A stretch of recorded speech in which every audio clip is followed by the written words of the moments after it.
పార్టీని ఏర్పడి 25 సంవత్సరాలు పూర్తవుతున్న సందర్భంగా ఈ నెల వరంగల్లో నిర్వహించనున్న రజతోత్సవ సభను విజయవంతం చేయాలని ప్రజలను కోరుతూ కేసీఆర్ ఈ రోజు మల్కాజ్గిరి నియోజకవర్గానికి వచ్చారు. కార్యక్రమంలో భాగంగా ఆనంద్ బాగ్ నుండి మల్కాజ్గిరి వరకు భారీ ర్యాలీ నిర్వహించారు. ఈ ర్యాలీలో బీఆర్ఎస్ కార్యకర్తలు అభిమానులు పెద్ద ఎత్తున పాల్గొన్నారు. ర్యాలీ అనంతరం మల్కాజ్గిరిలోని లక్ష్మీసాయి గోడెల్లో ఏర్పాటు చేసిన సభలో కేసీఆర్ పాల్గొన్నారు. సభలో మాట్లాడిన ఆయన బీఆర్ఎస్ పార్టీ ఏర్పాటైనప్పటి నుంచి ప్రజల కోసం నిరంతరం పనిచేస్తుందని, అందుకే రజతోత్సవ సభ ప్రతిష్టాత్మకంగా నిర్వహిస్తున్నామన్నారు. కాంగ్రెస్ పార్టీ తప్పుడు హామీలతో ప్రజలను మోసం చేసి అధికారంలోకి వచ్చిందన్నారు. ప్రస్తుతం ప్రజలు వారి మోసాన్ని గుర్తించి రాబోయే కార్పొరేటర్ ఎన్నికల్లో కాంగ్రెస్ పార్టీకి తగిన బుద్ధి చెప్తారని కేసీఆర్ ఆశాభావాన్ని వ్యక్తం చేశారు.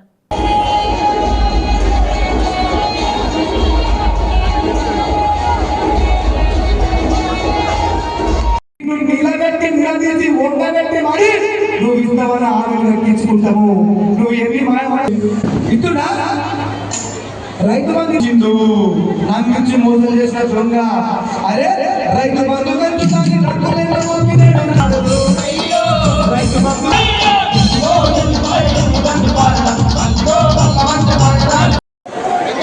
పార్టీ వార్షికోత్సవ కార్యక్రమంలో మరి రాజశేఖర రెడ్డి గారు అందరూ కూడా రాజశేఖర రెడ్డి గారిని మాట్లాడవలసిందిగా కోరుతున్నాం. ఏ విధంగా కూడా ముందు చేయకుండా వాళ్ళకి సంబంధించినంత మటుకు ఏ పనున్నా వాళ్ళకి 24 గంటలు అందుబాటులో ఉంటూ వాళ్ళకి పనిచేస్తూ ముందుకు పోతున్నామా. ఈ అవకాశం ఇచ్చిన ప్రతి ఒక్కరికి కూడా ధన్యవాదాలు. మరి రాజశేఖర రెడ్డి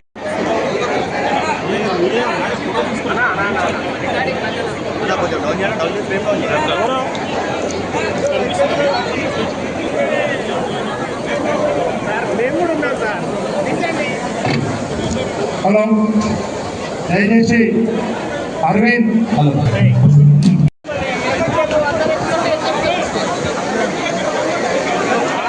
దయచేసి అందరినీ కూర్చోవలసి. తెలంగాణ రాష్ట్రం ఎదురు చూస్తుంది. ఆ రోజు మన నాయకులు అందరూ కూడా సపోర్ట్ నవీన్ గౌడ్, రమేష్, శ్రీనాథ్, జావేద్, అరవింద్ కూడా రావాల్సిందే కోరుతున్నాను. ఇంద్ర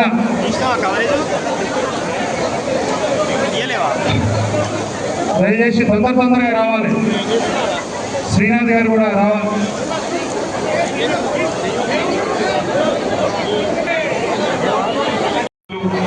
అదేవిధంగా శాసన మండలి సభ్యులు గౌరవనీయులైన శ్రీ షమీపూర్ రాజు గారు, మల్కాజ్గిరి పార్లమెంటు నియోజకవర్గ ఇన్ఛార్జ్ సోదరులు పెద్దలు రాగిడి లక్ష్మారెడ్డి గారు, గౌరవనీయులు సీనియర్ నాయకులు ఉన్నారు.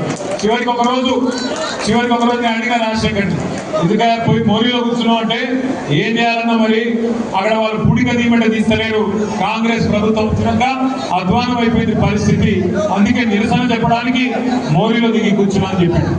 మొన్న ఈ మధ్యన ఒక దగ్గర శ్మశాన వాటిక కూడా వాళ్ళు కబ్జా పెట్టి అక్కడ డంప్ యార్డ్ గా దాన్ని తయారు చేసే ప్రయత్నం చేస్తుంటే అక్కడ కూడా పోయి ఆ డంప్ యార్డ్ లో చెత్త కుప్పం మీద అక్కడే కూర్చొని నిరసన చెప్పి మీరు చేస్తున్న తప్పు అని చెప్పి ఇవాళ మీ ఎమ్మెల్యే గారు మీకోసం కష్టపడతా ఉన్నారు. మంచి ఎమ్మెల్యేలను గెలిపించుకుంటే, మంచి నాయకుడిని గెలిపించుకుంటే మనకు కూడా మంచి జరుగుతుంది. అదే రేవంత్ రెడ్డి లాంటి మోసగాళ్ళని గెలిపించుకుంటే కులం బంగారము రాదు, మీకు గోల్డ్ కాదు రోడ్ గోల్డ్ కూడా రాదు. అందుకే నేను మీ అందరినీ కోరేది సందర్భం ఏదైనా అటు బీజేపీకి ఇటు కాంగ్రెస్ కు కర్రు కాల్చి వాత పెట్టాలి. ఎన్నటికైనా మనోళ్ళకు మన మీద ఉండే ప్రేమ ఢిల్లీ పార్టీలకు ఉండదు. కేసీఆర్ గారికి ఉండే కడుపు నొప్పి, కేసీఆర్ గారికి ఉండే ప్రేమ తెలంగాణ మీద ఎన్నడన్నా బీజేపీలకు కాంగ్రెస్ వాళ్ళకో ఢిల్లీ పార్టీలకో ఉంటుందా అని ఆలోచన చేయాలి. అందుకే ఏప్రిల్ 27 నాడు మన పార్టీ ఏదైతే వరంగల్లో రజతోత్సవ సభ చేసుకుంటున్నదో ఆ సభకు మీ మల్కాజ్గిరి నియోజకవర్గం నుంచి కూడా పెద్ద ఎత్తున తరలి రావాలి. మా ఆడబిడ్డలు అన్నదమ్ములు అందరూ కూడా కదిలి వచ్చి ఆశీర్వదించాలి. మరి ఈరోజు పార్టీలో చేరుతున్న హేమంత్, అదేవిధంగా అరవింద్ ఎర్రటి ఎండలో కూడా వచ్చినందుకు మరి కేసీఆర్ గారికి మీ ఆశీర్వాదాన్ని ఇస్తున్నందుకు హృదయపూర్వకంగా మీ అందరికీ నా ధన్యవాదాలు తెలియజేస్తా ఉన్నాను. సరిగ్గా 24 సంవత్సరాల నుండి 25వ సంవత్సరంలో మన పార్టీ ఈ నెలాఖరు అంటే 27 ఏప్రిల్ నాడు అడుగు పెట్టబోతా ఉన్నది. 24 ఏళ్ళ నుండి 25వ ఏటికి రావడం అంటే చిన్న విషయం కాదు. ఎందుకంటే మన తెలుగు రాష్ట్రాల్లో ఒకనాడు ఆంధ్రప్రదేశ్గా ఉన్నా ఈరోజు తెలంగాణ ఆంధ్రప్రదేశ్గా వేరుపడ్డ ఈ 76 సంవత్సరాలలో స్వాతంత్రం వచ్చిన తర్వాత చాలా రాజకీయ పార్టీలు పుట్టినాయి. కానీ ఏవి కూడా విజయవంతంగా నిలదొక్కున్న పరిస్థితి లేదు. రెండు పార్టీలు, ఒకటి ఆనాడు స్వర్గీయ ఎన్టీ రామారావు గారు స్థాపించిన తెలుగుదేశం పార్టీ ఒకటైతే, ఈరోజు రెండవది తెలంగాణ ఆత్మగౌరవ బావుటాం హిమాలయాల స్థాయికి ఎగరవేసి తెలంగాణ రాష్ట్రాన్ని సాధించి మనందరి కళను నెరవేర్చిన కేసీఆర్ గారి నాయకత్వంలోని మన గులాబీ జెండా మన బీఆర్ఎస్ పార్టీ అనే మాట నేను మీకు విజ్ఞప్తి చేస్తా ఉన్నాను. 24 ఏళ్ళ నుండి 25 ఏట అడుగు పెడుతున్న ఈ సందర్భంగా మీ అందరితో ప్రార్థించేది ఒకటే, రెండు ఢిల్లీ పార్టీలు ఒకటే. కాంగ్రెస్ కానీ బీజేపీ కానీ వాళ్ళ వైఖరి వాళ్ళ ఆలోచన ఒకటే. వాళ్ళకు కావాల్సింది ఢిల్లీకి మూటలు పంపేటోళ్ళు ఇక్కడ మన ప్రజలను అవసరమైన నష్టం చేసినా సరే ఢిల్లీకి మాత్రం మూటలు పంపి సీట్లు కాపాడుకునేటోళ్ళు మాత్రమే వాళ్ళకి కావాలి. ఒకసారి ఆలోచించండి, ఎట్లున్నా తెలంగాణ ఎట్లయింది. మీరు మల్కాజ్గిరిలో అదేవిధంగా హైదరాబాద్ లో బ్రహ్మాండంగా మీరు కేసీఆర్ గారి నాయకత్వానికి మీరు ఆశీర్వాదం ఇచ్చినారు. హైదరాబాద్ లో ఒక్క సీట్ కూడా మీరు కాంగ్రెస్ పార్టీకి ఇవ్వకుండా బ్రహ్మాండంగా మొత్తం సీట్లన్నీ కూడా కేసీఆర్ గారికి ఆయన ముఖ్యమంత్రి కావాలని చెప్పి మీరందరూ ఓట్లేసి గెలిపించినారు.